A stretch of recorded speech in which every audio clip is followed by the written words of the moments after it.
Buongiorno e ben ritrovati con una nuova edizione del TG Flash di New Sicilia. In apertura grave incidente stradale sulla A19 Palermo-Catania all'altezza dello svincolo di Villabate. Scatta la corsa in ospedale per i due feriti gravi, una donna e un uomo disabile coinvolti nel pericoloso scontro tra due auto.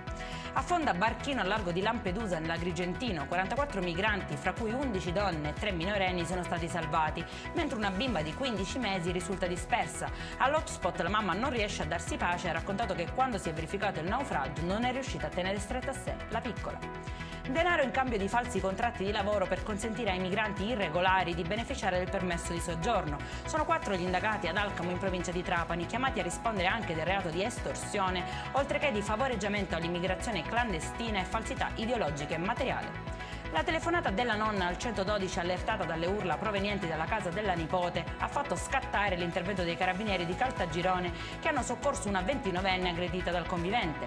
L'uomo, dopo aver bevuto 2 bottiglie di birra, finendo la sua scorta, avrebbe picchiato la donna che aveva in braccio il loro figlio piccolo, minacciandola anche di morte e impedendole di abbandonare la casa. A scatenare l'ira sarebbe stato il rifiuto di lei di dargli dei soldi per comprare altra birra. Adesso il 24enne è finito in manette. Chiudiamo con una ventata di positività che proviene da Mascalucia nel Catanese. Qualcuno ha lasciato dei bigliettini sul parabrezza di alcune auto con messaggi carichi di buon umore, un dolce risveglio per proseguire la giornata con un sorriso.